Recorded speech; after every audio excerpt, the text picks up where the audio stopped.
Good afternoon and welcome to Real Chicks Rock Presents Real Discussions. I'm your host, Michelle Dawes-Bird, and I'm always super excited to be here. And today is no different. It's the first Sunday of the new year. Decade. 2020. We could see, we got the vision, we could see, we are here. Yeah, right. Yeah, I know. We talked about it.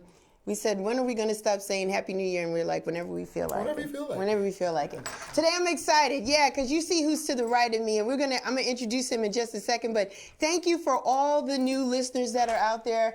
Just want to give you a little background about what Real Chicks Rock is all about. It's all about the empowerment of women, and we do it by creatively collaborating to connect and raise awareness regarding issues that impact us as women, and we help to level the playing field by doing so. And we do it by community engagement, public speaking, mentoring, our workshops, our programs, and the arts. This is the arts, which is what I like, the arts. So we have a media portion which we use to talk about things, and I talk to people that I kind of sort of like. I really like you. I really like this gentleman next to me. Kipper's been on my show before, and we've talked about different things under different topics previously, but today is a conversation with Kipper Jones. Hi, Kipper. Hi, Michelle. How are you? I'm awesome. Yeah, I know awesome. you are. You look great. Well, thank you. I'm Thank glad you so you're much. here. I feel great. Yeah. Yeah, it's a new year. It's a new decade. Yes. It's a new day. It's new. It's all new. Yeah. Behold, all things are passed away. That's right. Time for new stuff. There it is. There it is. Yeah. And you look good. You look like someone has like reset and you're ready for this whole new 2020 experience. I am. All right. I absolutely am. Well, that's good. That's good. Let's talk. So where are you from, Kipper? Tell the people where you're from originally. So I was born in Flint, Michigan. And do the math, in 1962. So January 1962. So that means I have a birthday this month. Yes. Yeah, I'll be 58. So Wow. looking forward to that. But I was born in Flint, Michigan. Yes. Spent very little of my early days there, but I was raised in Los Angeles. Okay. My parents divorced when I was 9 or so, and then I spent 3 very formative years, 5th, 6th, and 7th grade, back in Flint. Okay. Really? Yeah, and so that was it was an interesting time especially for black boys. Dr. Kajunfu says that 9-year-old black boys are just like at the most critical, pivotal point in their life. And so I was in Flint, Michigan for those 3 years, and then went back to Los Angeles for the rest of your time. pretty much my life until I got real grown. Okay. Yeah. Okay. Then spent 6 years in Dallas. Yeah. Okay. Yeah, but that's a whole nother movie, but we'll get there. Yeah, we'll get there. You'll get there. So tell me, just musically, living in Los Angeles as a teenager, a young man, what were some of the type of music that inspired you or influenced you or you listened to at that time? Interesting. I think, as a wee tot, I think my earliest musical memories are twofold. Okay. Church, of course. All right. My grandparents on my dad's side were Baptist. My grandparents on my mother's side were apostolic. Okay. So I am Baptistolic by... Apostolic. He made that up. I did. Or Baptistolic or something like that. Okay. Anyway. Okay. But so it was a lot of gospel music. Okay. And then my dad, interestingly enough, I mean, he wasn't a musician or anything like that. There was no music in my family. I mean, nobody was musical. Really? I was the weird kid. But my dad liked like Nancy Wilson and Cannonball Adderley. And, so they had great music around the house when we were little. Okay. But really, the music really started to come when my parents divorced and I moved back to Flint, Michigan. My mom always pushed me toward the arts because she saw something. Okay. But when we moved back to Flint, I ended up playing first chair French horn in the Flint Elementary Symphony. Very nice. Yeah, and then on the church side, we had an amazing church that we belonged to called New Jerusalem Baptist Church, where Bishop Otis Floyd was our pastor. And he was not just a preacher, but he was the singingest somebody I ever heard. Okay. And I mean, just had all this soul. And my mom says I would sit under him and just like, gawk. Right. But I guess that's kind of where I got the singing bug from, was there. And then Jeffrey LaValle, who is still to this day the minister of music at New Jerusalem, who also has a song on the new Kanye West record. Wow. Hallelujah, salvation and glory. He wrote that song. Did he really? That's my big brother Jeffrey. So if you're watching, sir, I said so. But that's a popular song. Yeah, so too. that's yeah, absolutely. So, but he was probably much more integral in my musical development than he would ever know. Really. But yeah. So that's kind of where it got. And then when I came back to California, I started playing saxophone. Okay. My musical director at our junior high school said, we don't have no French horns here. We don't do that.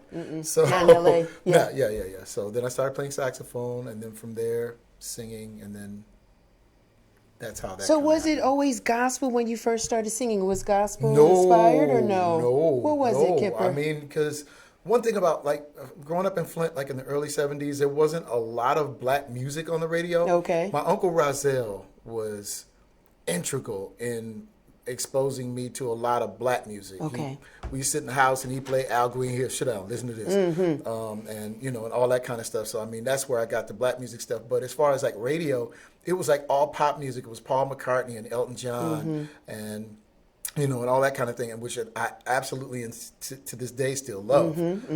But it was a much more wide range of music. Yes. And so. Yeah, no, it wasn't just gospel for me. There were a lot of other influences, and I welcomed them all. Okay. Okay. And my mom wasn't strict about that. Okay. I suppose had I still been with my grandparents on either side, it might have been a little different. But I was with my grandparents when I got to LA, and they were kind of hands off because they just wanted me to be okay. Yes. So they just let me do and supported whatever I was doing, So your first singing opportunity, what was that like? What did you sing? You remember? Yes, I do. So we had a band. It was called the Horace Mann Junior High School Stage Band. That's a long title. Well, we were in junior high school. We had a band, and it was called named after the school. And I played saxophone in the band. Okay. And for one of the, we had a gig. I don't know, it's another school or something. I don't know. But anyway, the singer that we had in the band didn't show up for whatever reason. That's what usually happens, right? For whatever reason, Yeah. I don't. Now that part I don't remember, but he didn't come, and we were like, "Oh no, what are we gonna do?" And I was like, "Well, I can do it." And they were like, "You don't sing," and I'm like, "Well, give me a shot. I think I can do it." And they were like, oh, "Go ahead." And the song was. Telephone line, bad connection by Average White Band called Person to Person. Y'all don't know that song because you're not old enough. But yeah, and all the little girls were like, and they rushed the stage right down, and I was like, yeah, I'm gonna put this saxophone down. And that was it.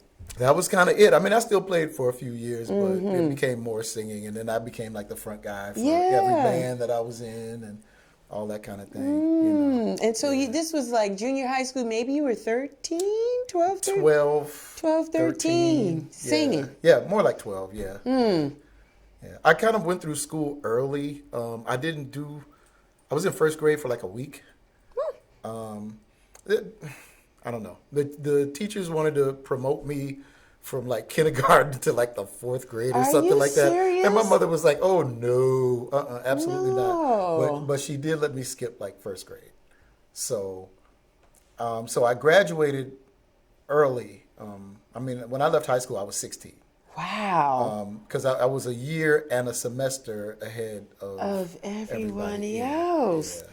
So did you like tour or start really taking When I got out of high school? Yeah, you really No. take music No, I got a serious? job. You got a job. Okay. I got a job. But by that point, while I was in high school, while I was in 11th grade, Yes. there was a young lady named Tammy Ellison, God rest her soul, whose mother was a Motown staff writer. Okay. And more on that in a second. But she kept telling me, "Oh my God, my mother's got to meet you. You got to meet my mom, yada yada." And I'm like, "Okay." And so, by the way, footnote, Tammy Ellison is the mother of a very popular artist producer called Flying Lotus. Wow. People probably know very Yes. much now. But anyway, at that point, we were both just in high school. Right. And so Tammy hooked up a meeting with my mother, and her had my mother bring me to their house. They lived up in the Hollywood Hills, and in this big fancy house and everything. And her mom was sitting at the piano, and she's like, smoking a cigarette, and she's like, I have my little saxophone case, So I walked in, and she's like, well, you gonna play that thing or what? Because she was like so not trying to do. She's like, whatever, Tammy, I'll take the meeting. So, and so I was like, oh yeah. So I pull out my saxophone, and I go, ba ba da da da ba ba da da ba ba da da da da ba da da, and then I sang, but I don't want to bore you with my troubles. Okay, so then she's just smoking her cigarette. She looks at my mother. She goes, what's he doing tomorrow night about 7:30? Just like that. Just like that, right? And so my mom's like, I don't know. What do you need him to do, right? And so she gives her this address or whatever. And she says, have him here tomorrow night, 7:30, whatever. Well, that address was Motown at that time in L.A. They had these big, beautiful studios called Sunrise and Sunset. They were Mr. Gordy had built, his L.A. empire. Right. And so I was to meet them there the next day, and that next day was my first day as a Motown demo singer. Ooh. Working for Marilyn McLeod and Pam Sawyer, who wrote If There's a Cure for This, I Don't Want It. Right? I don't want it. So, For Diana. they were huge writers. Among many, many, many other songs. Yes. Pam Sawyer wrote Love Child and I'm Living in Shame for Diana Ross and the Supremes. They wrote tons of songs. Yes. But they took me on and kind of nurtured me as a kid, And you I were will what, forever 16? be grateful. 17? 16. Mm-hmm. Wow. Yeah, 15, 16. Yeah. So it started at that point. That's kind of where the professional part started. Okay. I had a band I was in bands at 13 and 14, and we were gigging at like military installations. I call him my dad uncle, Chester Leonard, was managing the band, and we were playing military installations all over California. So I would come back to school on Monday, like $200-300 in my pocket, and I'm like, why am I here with these kids? I'm making money. Yeah, I'm making dough. What is it? So yeah. Wow. But, yeah. So it's been an interesting journey. Yeah. That I don't know if that could even happen now. It's just a different atmosphere. Yeah, it's totally different. It is different. We're going to talk about that. I want to segue a little bit more about that demo and that discovery by Motown and that connection and that build for you. So now are you singing more because now you're connected with Motown? So they're putting you in different strategic places, and are you opening for people at this time? No, I wasn't doing any too much performance stuff. It was mostly recording. And, there's a huge difference between live singing and singing in studio. Yes. A lot of people don't really recognize or understand the difference. That there's technique to studio singing that doesn't necessarily translate to the stage. Right. And vice versa. So I was learning just so much being in the studio with. I don't know if Pam Sawyer is watching right now, but she was hard on me. More like David Ruffin. We need more. I need more soul, like Ruffin. I'm 15. Can barely spell the word right. temptation. You know what I mean? And she wants you to be him. She's like, I need more.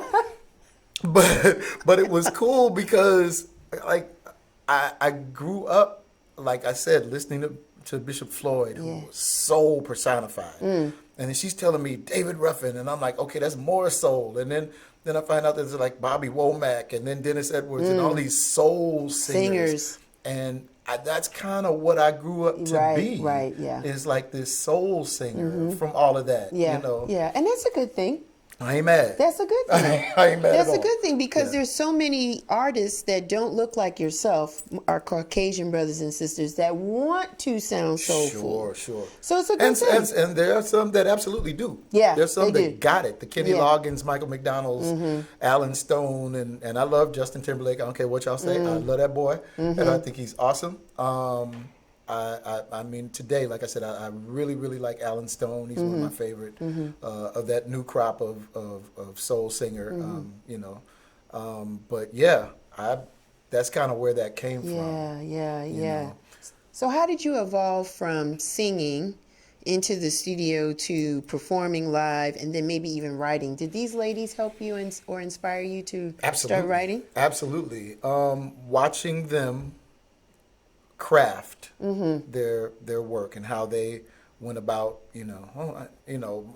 they were so meticulous, and I guess that's that Motown training. Okay. So indirectly, I got it. The same training that Mr. Gordy put all of his writers through, I was able to sit under and kind of get that as well. But and then I studied a lot of what they didn't tell me. I still wanted to know. Okay. But as a songwriter, I think it really kind of happened with me playing in bands, and we would do shows and stuff, and then, we're cover bands, so we played everybody else's stuff, and I kept saying, well, I mean, I can write that. I mean, that's, I see Marilyn and Pam do it, and that kind of thing, and I think I can do that, and so I started like writing songs. I bring my ideas back to the band, and we started doing it.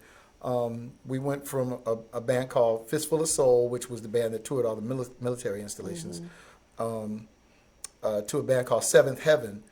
Back in those 70s, late 70s, early 80s days, you had a band that had a rhythm section and a horn section and singers, and it was 12 people on stage. You know what I mean? Yeah. Rolls Royce and Brass Construction and Cameo and all that. I mean, they were big. Earth, Wind and Fire. They were huge bands, right? Yeah. So Seventh Heaven, we had like 11 people. We had a horn section, we had a rhythm section, we had singers. And then we just kind of figured, you know what? I think we want to do this like for real. For real. And so Cornelius Mims, myself, Rex Solis, Chucky Booker, who a lot of people know, Derek and Thomas Organ, we kind of pulled ourselves to the side and said, hey, we need to scale this down and do it for real. Okay. And that's what we did, and we stepped aside, and from Seventh Heaven, we became a band called Tease. And Tease, we were going to need original material and everything, so we started writing a bunch of our own stuff and everything. We entered a radio Battle of the Bands contest in LA in 1981. I was, 19 at that point. And we won and got the attention of a guy named Ollie Brown, who was, at that point, I think he had just left Stevie Wonder's band as Stevie's drummer for years. Played with Quincy Jones, all this kind of stuff. But anyway, he got us a record deal at RCA, and that set us on you on the way. On the way. What was the first song you wrote, Kipper? Can you remember? First song? Yes. What was it? It is a song called Sina's Song. There was this girl, of course, Of course, there was always a girl. So there was a girl named Sina Chagua. She still lives in Carson. Hey, Sina, if you're watching.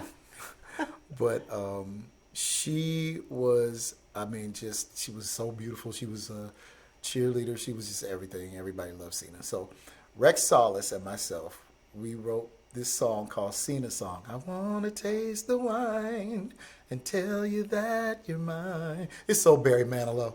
It's like, it's so...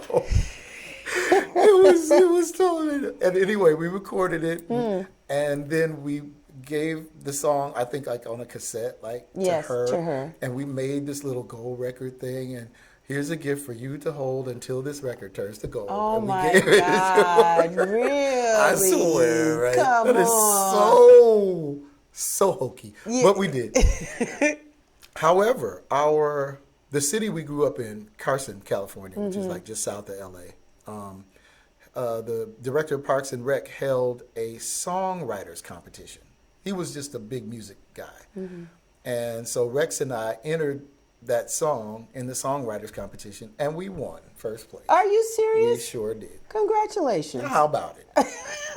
I think we might have got $100. You might or something. have. You always getting some money. Now let's be clear about that. Your profession has, your art has always made way for you to get some kind of money, and that's good. So that's a God is wonderful good. thing. That's a wonderful thing. Yeah, God is awesome. Your preference? You prefer singing more or writing? What's your preference? I don't have one. You don't. I don't have one.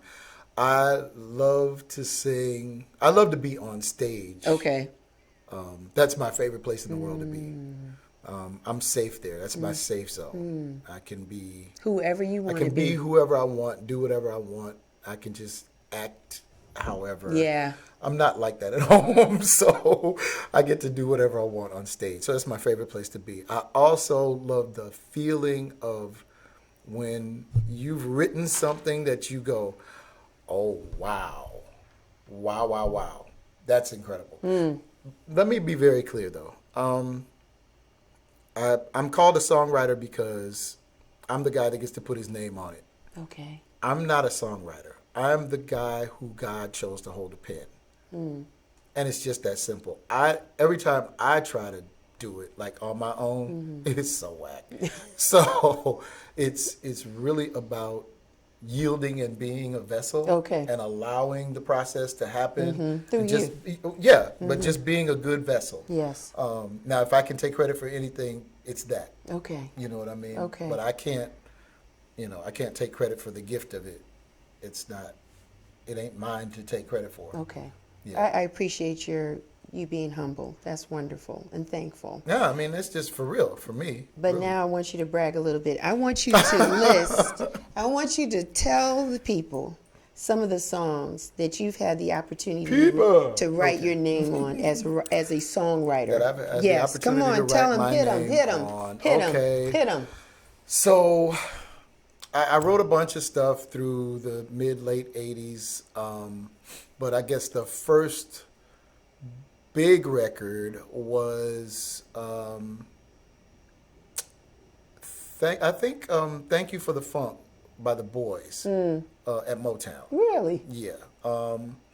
And then and also Crazy for Your Love. Y'all don't remember that too. But look up the Boys on Motown and you'll see my name on that record. But then there was, right after that, I got a call from a friend named Ed Eckstein, my dear brother and friend, who said, hey, we just signed this lady. She was Miss America, yada, yada. She's looking for some music. She's been working with a bunch of people. It hasn't worked out. Do you have a song for her? And I'm like, absolutely. Yes. I did not, but that is not the point. It's all about when they call and ask, take the meeting. Right. So if they ask you if you got it, say yes. Right. If you don't got it, get it. Get it. On the way to the meeting. So I stayed up all night and I hammered out this little piece and took it to Rex Solis, one of our keyboard players, and he and Chucky were like, okay, that's cool, but let's kind of fix this. And we did, and I turned it in, and that song ended up being The Right Stuff for Vanessa Williams, which was her very first single as a recording artist. Yes, it was good. And I did like 3, I think, maybe other songs on that album, and then shortly after that, I think I did the 5 Heartbeats. There's a song called In the Middle. I don't know if y'all know that movie, but if you do, there's a scene where Eddie Kane has left the group and they now have the new singer Flash. Yeah. And when they come out, they sing, every time I try to leave, I always come back in the middle again. Right? Yeah. I wrote that. Okay. And then there's another song that's in the movie but not on the soundtrack. Okay. Called Carry On. It was actually on my solo record, but we'll get to that. But so I did that, and then Vanessa called back, said, let's do the second record. So then I did The Comfort Zone, which was the title track to her second album. Yes, I love it. And then I was working with Keith Crouch at the time. We had done my solo record for Virgin, along with the guy that I did the Comfort Zone with, Reggie Stewart, my dear friend Reggie Stewart. So we were working on new music, and we had a song, Keith and I, that I thought was going to be perfect for Vanessa. But Keith's manager, excuse me, had just signed this little girl over at Atlantic. Little girl. And well, she was 14 at Yeah. the time. And he was like, hey man, you think she can demo that record? Because I think she'd do a great job. Okay. And I was like, feeling myself, as Yeah. Chance the Rapper says. So, but we let her demo the record, and I had to be like, oh, no. Let her do this Yeah, record. yeah. And Vanessa had saved the best for last. Her career was taking a different trajectory. And so the little girl demoed the record. Come on. And that record was I Want to Be Down for Brandy, which just turned 25 in September. Yes, congratulations. Yeah, thank you. And I Want to Be Down, and then we did Baby with Rashawn Patterson. Keith and I wrote Broken Hearted, which ended up being also a duet with Brandy and Wanye Morris from Boyz II Men. And so there was that album that sold like 5 million copies. And then after that, it was Kenny Lattimore. I did Never Too Busy for him. I love that song. Which was his very first single. You wrote that song. I love that song. with the incredible Dave Hall from Never Too Busy. Absolutely. Yeah, it was a beautiful song. Thank you. Yeah, so we did that, and I did like 5 songs on Kenny's first album. And then 2 on his second album. There was also Deborah Cox, wrote a song called The Sound of My Tears, which is on her first album. Yes. We did Shaka Khan. We did a song for her called Something Deep. It's just the floodgates kind of opened. I mean, there was Silk and Darius Rucker. And You wrote for Darius Rucker? I did. Hootie and the Blowfish Project? Yeah, I would love for. I would actually love to write for Darius if you're watching. Yes. Sir. I want to write for him now that he's doing his country music thing because I love country music. Do you really? I absolutely do. I love Ashley Monroe. Wow. I mean, there are just some country artists that I just absolutely love. He is killing it in country music. Oh yeah, he is. He's killing like it. king right now. Yeah, he just is. kind of slummed and did a tour with the band right now because he is like ruling in country. He sure is. That's his love. Like that's where his heart, his passion is. Apparently, it seems like. Yeah.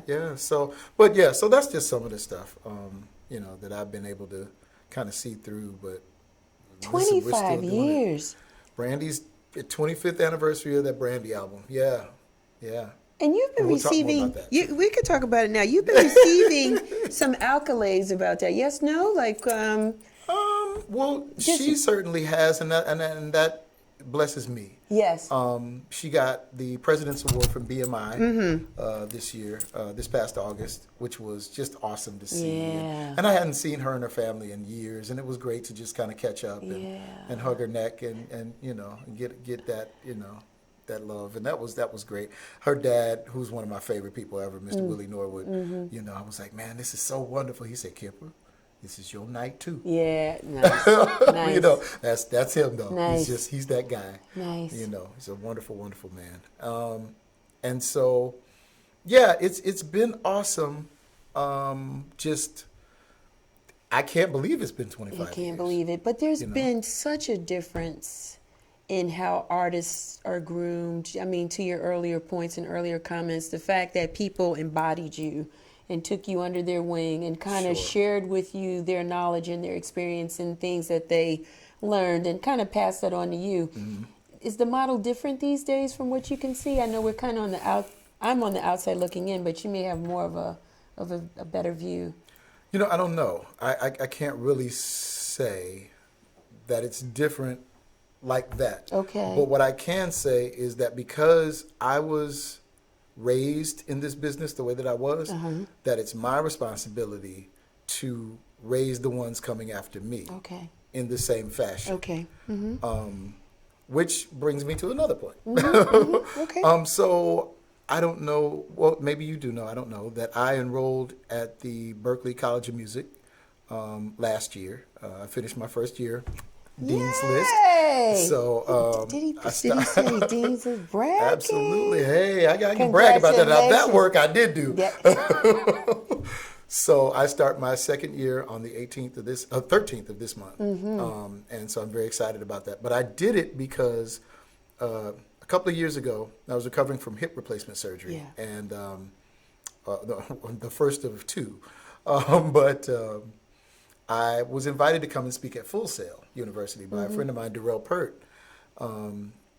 And I went thinking that, there'll be like 20, 30 kids or something maybe come in, and, nobody knows me. It's just going to be just a, nice little conference or whatever. Yeah. And when I got there, there were like 200 kids. They didn't have seats in the room for everybody. Wow. And I'm like, what in the world? Yeah. And they were like glued. They were gleaning on it like every word. And it was amazing. And a couple of the faculty members were like, hey, so evidently we would love to have you here. Right, so right. so what's your degree in? And I'm like, oh, yeah. So I dropped out of college in my first year because I got a record deal. And they were like, well, if you ever want to, take care of that and come back and talk to us, let us know. And so I studied all the stuff on the landscape to see, how I could make that happen and everything. And Berkeley offered me the best situation. Wow. And so I enrolled, and it's been wonderful and enlightening.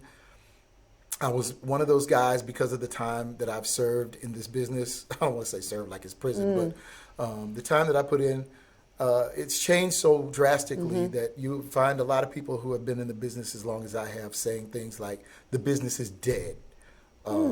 It's over. It's not what it used to be, yada, yada. All these very negative things, that you'll hear. But the Berkeley program has revived my enthusiasm hundreds and hundreds of percent. Okay. I mean, I'm so enthused about where the business is right now, how to operate in it, especially as an independent artist. Okay. Because that's the era and time and place where we are right now. But there's so much available, so many platforms, so much to do. You have to do the work. The difference is the record companies used to do everything for you. They send a limo to your house and you get the 5-star hotel and the all the cushy treatment and everything. Well, no, now you have to do the work. Okay. But all the money and the reward is yours. Directly to you. Yeah. And your vision that you may have had initially. That's the thing about being at a record company. You had to kind of do what they said do. Right. And still, Right. That's kind of how that works. If they're footing the bill, then you got to do if I'm what buying they the ask. groceries, I'm gonna tell you what to cook. Yeah. So, but the way that it is now is your vision. You can see it all the way through, but you have to do the work. Yeah. Yeah. So you're not intimidated by the fact that technology is here, the platforms are different. Like it's just a lot, right? I embrace it. Okay, good. I absolutely embrace it. Good. I try to associate myself with people who do business in the new way, who do music in the new ways. Okay. And just absolutely embrace the new technology. I think it's phenomenal that you can write, record, market, and distribute a record from your house. You know what I mean? I think it's absolutely remarkable. Yeah. With the advent of the internet and all of these platforms, there are crowdfunding platforms to help you pay for it. There are just all marketing platforms to help get your stuff to the attention of a global audience. I mean, there's so many ways, and I'm just so grateful. I can't say enough about the Berkeley program. My professors, John Kellogg, Jay Coyle, have just turned me on to things that I'm just blown away. Wow. You know what I mean? Wow. And so that is my responsibility, to take all of this information that I'm getting and impart it to the next generation of people coming in. Exactly. And that kind of thing. Yeah. Exactly. That's what we're supposed to do. Is there anybody you'd like to work with in the newer, younger generation? Is there anybody you'd like to work with? There are lots of people I would like to work with in the new the new school of artists. Yes. I mentioned Alan Stone. I really, really like Alan Stone a lot.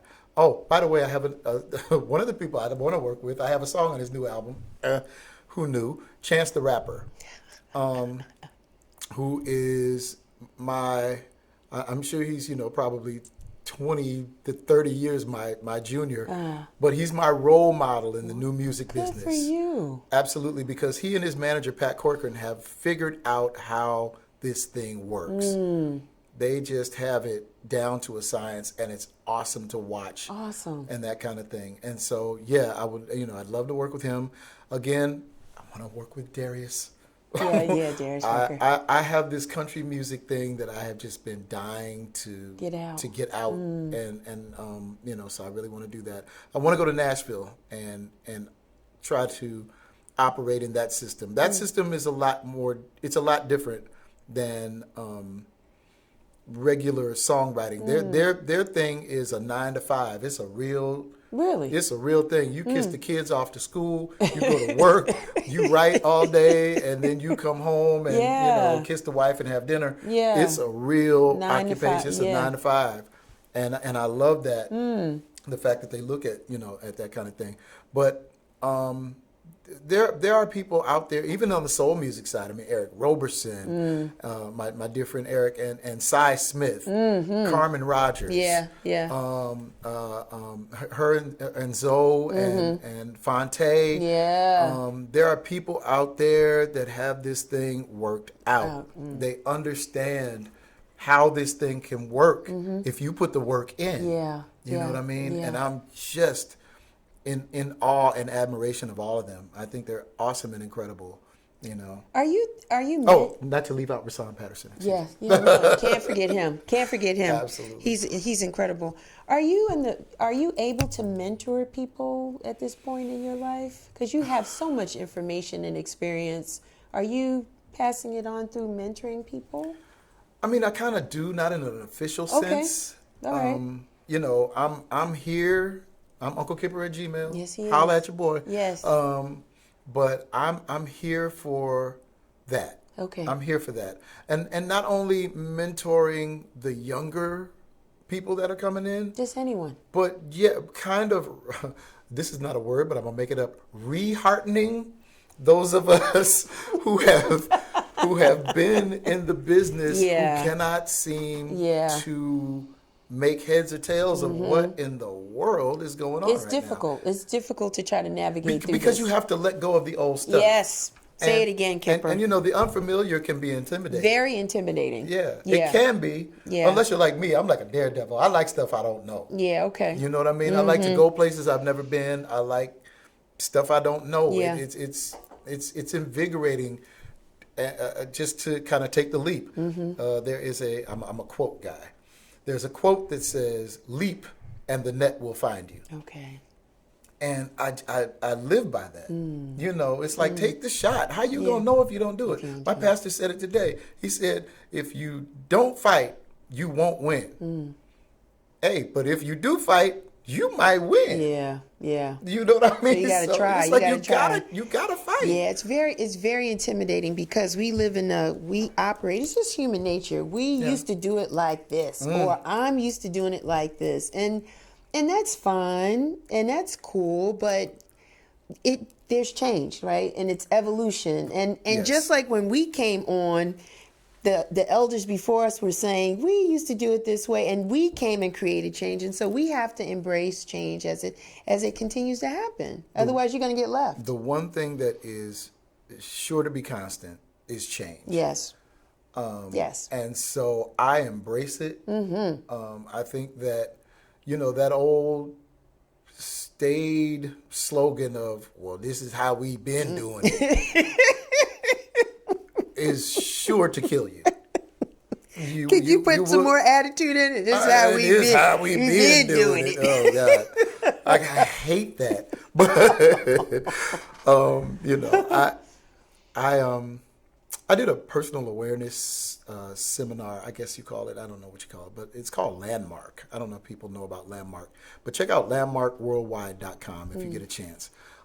It is one of the most freeing kinds of activities you could possibly ever endeavor in. Okay. But one of the things that they teach you is the fact that just because you've been doing it that way does not mean that you have to continue to do it that way. I know. And, it doesn't take you to any degree of, I don't know, success, for lack of a better word, right. or anything. You know what I mean? I mean, you will find yourself in an absolute rut just because that's how we used to do it. Well, it doesn't have to be that way. Yeah. It just simply doesn't have to. And you can open up yourself to limitless possibility if you can just visualize doing things in a different way, maybe. Yeah. And it's okay. It's okay to record your album at home. Yeah, it's okay. It's okay to record an EP and not a 14-song album. There you go. It's okay. It's okay to release a single and not a whole album. Right. I mean, just there really aren't any rules. You make your rules now. That's the really, really great place about where the business is now. Is you write your own ticket. Yeah. Make your own rules, and it's okay. So that didn't work. So try it this way. Yeah. Do it that way. Or do it again. Or do whatever. It just doesn't. There's nothing dictated to you. Now, I wanted to ask you, because I know you and I know how much you love Carson, just L.A., California. Yeah. How did you end up in Atlanta? Okay, so I left L.A. in 2000. I wasn't happy. No, I wasn't happy with the way things were going. Okay. For me, I was getting lost in myself. Okay. Yeah. Okay. I'll be very candid. All right. I was not happy. There were things going on in my life that were not good. Okay. And just because you're making a whole lot of money does not mean that you are a successful person. Success is what you define it as. And so the money was flowing. I mean, I had, #1 records and all that kind of stuff. So I didn't have any money problems. Okay. But I had person problems. Okay. I had a problem with me. All right. With self-acceptance and all kinds of things like that. So I got I got a directive, and it's funny. I got a directive from God that said, "You need to get out of here, or you're going to die right here." Wow. And I don't want to, scare anybody or anything like that. But I mean, I try to be obedient. Quincy Jones, who's the guru of all gurus, Yes. has a couple of the things he says, and one of them is like when you're engaged in the creative process, and you sitting down to write or whatever that is, pull up an empty chair. Okay. So that when God comes to visit, he'll have a place to sit. I kind of I take to that. So you know what I mean? Yeah. I kind of use that. And so when I hear the voice of God for me is always my grandfather, who was like my greatest influence. And so that voice said, "Get out of here." Yeah. And I did. And I'm like, but where do I go? Right. That's the thing. With my skill set, where do I go? Yeah. Go to Dallas. You always have a good time in Dallas. Good time. Okay, that ought to pay the bills. Yeah, okay. All right. So I went to Dallas and found out why God had me to go to Dallas. Went to a church called Friendship West Baptist Church, where I met a gentleman named Freddie Haynes, and set me on a whole new trajectory. I had a short conversation with him, and he kind of laughed, and he said, "Kipper, you're going to be fine as soon as you realize that what you do is not who you are." Okay. And that's what I said. I kind of got caught up and lost in the who you are part. I never even really thought about it because I was so caught up in the what you do. And so I didn't pay any attention to the fact that I was a freestanding human being. Okay. I was Maybelle and Matthew's grandson, and Phyllis and Buddy's son, and Jane and Tiger's brother, and everybody else's singer-songwriter, and da-da-da-da. But I didn't get who I was to me. Yeah. So I spent those 6 years in Dallas getting to know me. Okay. And my sister invited me out here to Atlanta in December '06. Just celebrated my Atlantiversary. To spend Christmas with her and the kids. And I've been to Atlanta 100 times. Right. But it just meant something else. They took me to Sambuca. You remember Yeah, I Sambuca? remember. On Piedmont. Yes, they took me to Sambuca. Ooh. And I don't even remember who was playing. Ooh. But there was a band playing. And my sister goes, "Oh, you should go up there and sing with the band." And I was like, "Oh, I don't do that anymore." She was like, "Boy, if you don't go up there and sing." I was like, right? I was like, "Okay, all right." So I went, and they were like, "So what you want to sing?" And I was like, Masquerade by George Benson. Ooh. And they were like, yeah. I was like, okay. So I started singing. Are we really happy here with this lonely game we play? Right? Yeah. And the voice came back. And the voice said, "Now you can go back to work." Really? And I went back to Dallas and put my stuff in storage where it was for 11 years. Wow. And I'm Came here. to Atlanta. And I've been here ever since. I just celebrated my 13th 13th anniversary. year. Yeah. Being here, time goes by quick here. It goes by quick here. Very I don't quick know. here. There's so much to do. So much to here. do. Wasn't Sambuca magical? It was. Well, it was for me. It That's was for sure. awesome. I used to go there all the time. I saw some great people come through there. Oh, yeah. What was the Tony Rich project? He came Oh, wow. through. I Wow. saw Al B. Sure. Joey Somerville used to play there a lot. I He used don't to play know that if Joey was there I don't even remember who was there that I night. see. If you remember me coming through there in December '06, yeah. please let me You know know. if you were playing at Sambuca Oh that my night, because I don't gosh. remember who was there. And Yeah. whoever it is, I'm sure I know very well now. Yeah. You know what I mean? It was fun. Yeah. It was fun. Yeah, that's so So cool. you did that in 2008 and you packed and you came back and you brought all your things and you've been here just... And I absolutely reinvented myself. Okay. I went to Cafe 290. Mm-hmm. There's a woman named Carol Ozamoya, Carol O. She used to host a show called Who's Got That Vibe? Okay. It's a little talent show. All right. I found out that they were doing that, and I signed up for it. You always signing up for And stuff. I didn't tell anybody anything about who I was Right. or nothing like that, what I'd done. And I went and I sang and I didn't win. And I was like, okay, I'm good with that. I can do that. Okay. And then I went back and I did it again. And one of the judges was some radio guy. I don't remember who it was. Okay. But I was singing a song that I wrote. And he goes, "Hey, aren't you?" I was like, we're not doing that. We are not doing that. But it was too late. So then, it was like, okay, so, you need to be doing this, and this. Right. And then I hooked up with William Green, a phenomenal jazz keyboardist here in town. Yes. And he and I played every Friday night at Cafe 290 for the next 4 years. And then I started my own band, Kipper Jones R&B Circus. Yes. Here in town with Quentin Robinson, and I'm still doing the circus. Still doing the circus. And now it's Kipper Jones R&B Circus featuring the Black Betties, and which is amazing. The Black Betties. My computer died.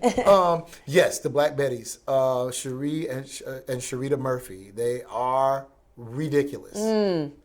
Ridiculous. And they're wonderful. And I've just written a new song with Rodney Edge for the Betties. Y'all ain't even ready.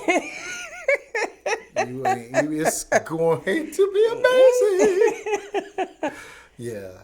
Where are you guys performing at? We are at St. James Lyve in the Camp Creek area. Okay. Beginning January 17th, which is Martin Luther King weekend. Friday night, King weekend, and then every third Friday thereafter. Nice. Yeah, we were playing every first Friday, but now it's every third Friday. I'm going to check you out with the Black Betties. Please do with the Black Betties. It's going down like 4 flat tires. You do not want to miss it. It is that. Yes. You got new music. I do. Talk to us about the new music, Kipper. Okay, so Uncle Kipper. Again, Berkeley. I wanted to try to take advantage of some of the marketing information, Yes. lack of a better term, Yes. that I've received in my Berkeley experience. And so what I decided to do is I'm in this dance music phase of my life right now. Dance music phase. And then the other thing is, yeah, I'm a songwriter and I love to write songs. Yeah, I do. But I also like to sing and perform other people's stuff. I mean, there's some great music that's out there already. I mean, that's another reason why I started the R&B Circus, is just to kind of be a beacon of, you know, that sort of thing. You know what I mean? You know, those songs that are already out there that are great and that have been for years. But what I did was I have this concept that I want to do. It's called Trip the Soul Fantastic. And it is a series of classic soul records done as dance records. So the first one is Marvin Gaye's I Want You, which I was playing with the band. We've been playing it for a while, which kind of really sparked the whole thing anyway. And so we recorded it, and it is available. It's available for free download at the website at kipperjones.com. You can go download it for free, or you can pay what you want for it. You can pay $100 for it. I'm not mad. I'll take it.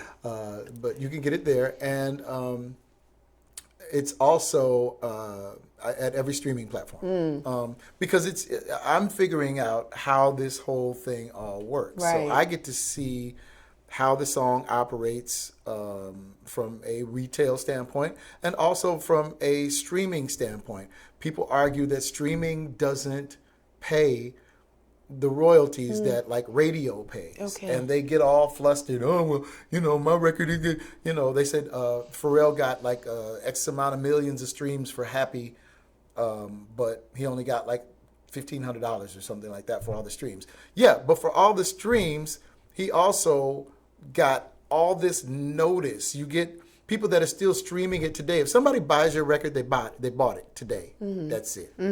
They bought it. But if they're streaming your record, they're streaming it now. They're streaming it next week, next year, forever on. Right. It's a different sort of income stream. It's not the same short-term thing that we're used to seeing. So you just kind of have to look at it differently. Again, that's how we used to do it. Well, you don't have to do it like that anymore. It's just a different way. You know what I mean? A different way. And so the streaming thing can open you up to a far greater, far more broad audience. And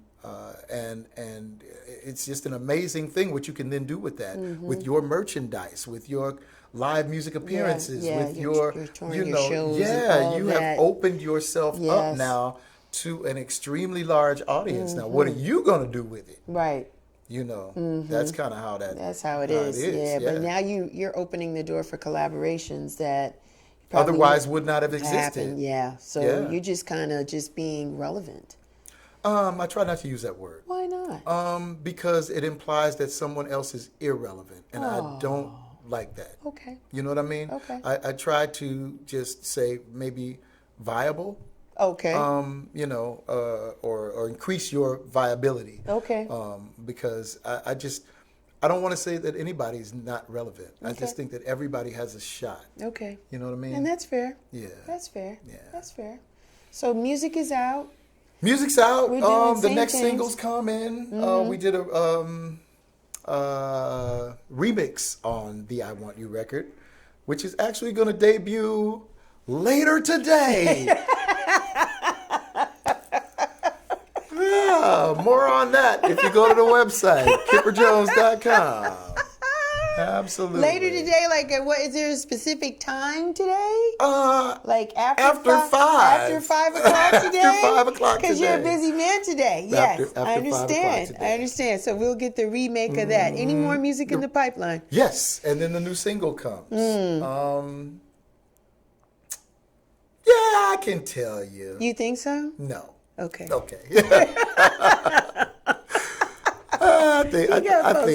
think no. Okay. No, you're not going. No, I'm not going to tell. I gotta hold it. You gotta hold it. I gotta hold it. I So- want to scream and bust it right out and tell you, but I can't. Don't tell us. So the way we'll find out is we need to check your website, follow you on social media. What's Follow your me on social What's your media. social media handles? I am Uncle Kipper at at most social media. I am the only Kipper at Twitter. I'm also Uncle Kipper at Twitter. You know, you have a couple accounts. Yeah, yeah. So, but I'm Uncle Kipper pretty much everywhere. Instagram, yeah. So either the Only Kipper or Uncle Kipper. Check them both. Okay. And then if you can't add me as a friend on Facebook, I totally understand because you know they got this 5,000 person limit, which I think is whack. So inbox me and we'll communicate that way. Okay. But if you go to the fan page, Kipper Jones at Facebook, Okay. you can like the page Yeah. and stay in touch and all of that. There's also a fan page for the band, Kipper Jones R and the letter NB Circus, RNB Circus. And, you know, you can keep in touch that way. But yeah, shoot me an email, UncleKipper@gmail. The record company is called Now Then Nothing Ventures. Now Then Nothing Ventures. And Okay. so you can, if there's like any, you know, booking information or, you know, you want to book me or the band or yada yada, please send an email to nowthennothing@gmail. And that will, you know, kind of get the ball rolling. And now, I mean, you're going to ask me, now then nothing. What does that mean? My mother asked me that too. What does that mean? Well, it's a landmark thing. All you really have is right now. Okay. And then nothing. Nothing.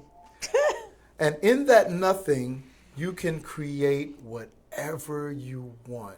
In that nothing lies the land of possibility. In that nothing is everything you've ever imagined and would like to see happen. So now, then, nothing. So Very magical. magical, she says. Yeah. Okay. Very magical. I wanted to ask you, where do you get the name Uncle Kipper from? Why Uncle Kipper? Okay, because, and I had this conversation with my niece the other day. My niece, Jordan Summers, hey Jordy, she is the first person who ever called me Uncle Kipper. And it just kind of stuck. Okay. You know what I mean? Okay. She called me Uncle Kipper, and then so all the kids around, they called me Uncle Kipper. And then my nephew Gavin, who came next, you know, it's Uncle Kipper. And, you know, these days, you know, the hip end thing, they call all the old dudes Unc. Yeah. Right? What's up, Unc? What's up, Unc? You know, so I'll take that. I'll wear it, and I'll be Uncle Kipper. That's fine. And I really kind of wear it as a badge of honor. I mean, that's fine for me. You know, Uncle Kipper. because now even you call me Uncle sure Kipper when do. you see me. Hi, Uncle Kipper. I do. It just rolls right out. Oh, that's so funny. Yeah. Yeah, but I mean, you know, anybody can call me Uncle Kipper. I'll answer to it, but by right, there are 4 people that Jordan, Gavin, Caleb, and Kennedy. And they can call me Uncle Kipper anytime because I am actually their uncle. Yes. So, Yes. Probably a fun, loving uncle anyway. I love those kids, that's for sure. Well, Yeah. this was good, Kipper. Well, thank you, Thank Michelle. you. Thank you for your time. Thank you for your time. I wish you nothing but continued success in everything that you do. Thank you. Because I've seen you perform. I love it. You're very engaging. You are a different person when you're on stage. And This is true. we just vibe with you. You vibe with the crowd, the audience. I enjoyed you when you were singing and being a part of the Sade tribute. Oh, wow. I Yeah. really enjoyed your performance, you know, your contributions to that show. And then we were talking before we started about the Prince tribute or the show that happened last year. Yeah. And I missed that, but I won't miss it again because you're just awesome. Thank You're you, good. Michelle. You're extremely good. And so this was an honor for me to have you here and talk to us about everything that you've experienced and what you've done and your contributions to music. That's what it is. And so I wish you nothing but continued success. I'm a little scared because you're talking about Berkeley, California. You're talking about No, Berkeley's in Nashville. Boston. It's in Boston. Okay. Berkeley's in Boston, but I'm doing it online. Okay. I'm not going anywhere. Okay. I'm Because I not was going. saying, like, I want to go to Nashville, and I'm like, I want to go to Nashville and work and experience it and all Okay. of that. But if I live in the United States for any length of time, it Okay. will be in Atlanta. well, that's good. We like you here. Yeah. We like you here. You know, the atmosphere in this country is really kind of interesting right now. That's like calling me away from here. Okay. And so if I stay in the United States Yes. for Yes. you know, Atlanta will be my residence. Okay. Absolutely. We love having Absolutely. you And here. even if I left, Atlanta would still be my residence when I come back. Yeah, we love having you here. I love being here. I love the people here. This is the most incredibly loving, wonderful musical community I've ever experienced in my life. I have to say that. Yeah. There's something else that I didn't really touch on here, but I'm going to be starting. I've had a couple of meetings with some of the musical people here, some of the creatives here. I'm going to be starting a situation called Bigger Than Music, which is about our mental and physical well-being in our musical and creative community here in Atlanta, because we have to look out for each other. Yes. Musician unions and NARIS and these academies, they can do a certain thing, but nobody can treat you like your family can treat you. And we are family here. And I want to establish a network and a resource for us here, because we are deserving of that. We're an incredible group of people here. And I'm so honored. I can't say it enough to be part of this musical community in this town. That's awesome. Yeah. Well, whatever Real Chicks Rock can do to help you and support you in that, we're in. Oh, thank you. I'm in because I love music too, and I love what the community has done for me and my brand. So yes, whatever we can do, we're in. Okay, podcast coming. Next Age. Next Age podcast coming. Really? Yes. When? Probably next month, but it was going to be this month. But you have to fudge things. Okay. It's called Next Age, and it's all about advancing in age in this business. Ooh. And Nice. that is coming. There's also a merchandise line coming. Is it anything gonna say Uncle Kipper on it? Maybe, I doubt it. But it's called Lyric Brand, Lyrik brand, Lyric Brand, and it's all of like lyrics from songs that I've written. And it'll be like T-shirts and hats and socks cool. and earrings for girls and candles and Oh my gosh. stuff and phone cases and you know how y'all do. So it's gonna be all that stuff. So Lyric Brand, that's coming. Yeah, so just awesome. doing it, man. Ooh. Kip Life. Digital merchandise. Digital just product. It's merchandise. just a merch line. Yeah, it's a merchandise line. There's that. I'm forgetting something, but it'll come to me in a moment. So also talking about health and wellness. Yes. I was on high blood pressure meds for a while. Really? Yeah, it's kind of hereditary, I guess, or something like that. But I was not doing the best stuff for myself, not eating good, probably like smoking too much and stuff like that. But I stopped and I got back in the gym and taking good care of myself. I was able to get off of Good. the high blood pressure meds. Congratulations. And so one of the things that I want to do to kind of focus on that is there are a lot of people my age and older who are in the gym and working out and doing their thing. And I noticed, like, I wear Under Armour gear. I'm an Under Armour guy. Yeah. But I understand that, there's a lot of stuff that they don't cater to people in my age group, 50 and up. Nor do they cater to, like, the musical community who is into taking care of themselves. Right. So I am going to be, and you hear it here first, Yes. starting my own apparel line for the 50 up folks. For workout gear, and it's called 50 Up Club. Nice. Congratulations. Yeah. So, I got a lot on the calendar. You got a for this lot year. on the calendar. Yeah. And I'm excited about it. Ooh. I'm excited about it. So I'm going to be buying some stuff. I better get me some money together. come on. Because I'm going to be buying some merchandise from you. Yeah. Good for you, Kipper. Yeah. I'm learning so much from these kids. Somebody else I love that I would like to work with too is Todrick Hall. I don't know if you know Todrick at all, but he's an amazing talent. And he's got this, he doesn't even have a record deal. He is his own record deal. Yeah. But he sold out the Atlanta Symphony Hall.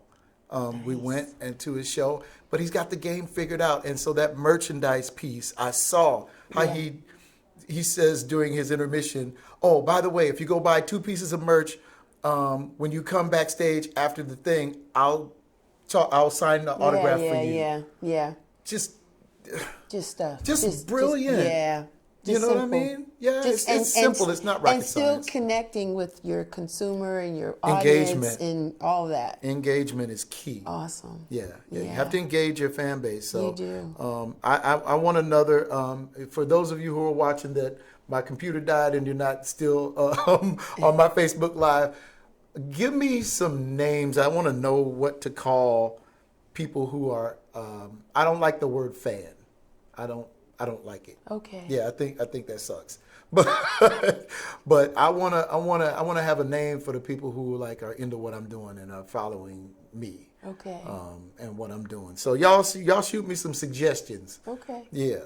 All right. See what you come up with. Sounds good. All right. Thanks for your time today, Kipper. Have I taken up too much No, of yours? no, you're fine. You're Look, it's fine. all forever. I gotta let you go because you got a busy cat. You got a busy day to day. I do. So I have to respect your time, but I thank you thank so you. much for your time. Thank you so much, and again, nothing but continued success to you and everything Thank you, that Michelle. you do. Thank you for having me. You're I really welcome. do appreciate Yeah, it. this was good. God bless you. God keep you. Yeah. And if I could say anything to anybody who's watching, the world can be a better place if we just show each other a little more kindness. And I'm going to leave that right there. Yeah, that's awesome. That's my time. You know me. You can find me everywhere. Real Chicks Rock. We're on Twitter. We're on Instagram. We're on Facebook. Follow, subscribe, like us. If you like this show today, put some comments in there. We're going to upload this to YouTube, and we're going to be on iHeartRadio and iTunes and all that. Your comments and your ratings are very important to us, so please subscribe, like, and follow. Until next time, you guys take care. Happy New Year. Happy New Take Year! care. Continue to rock on. Bye. Bye-bye.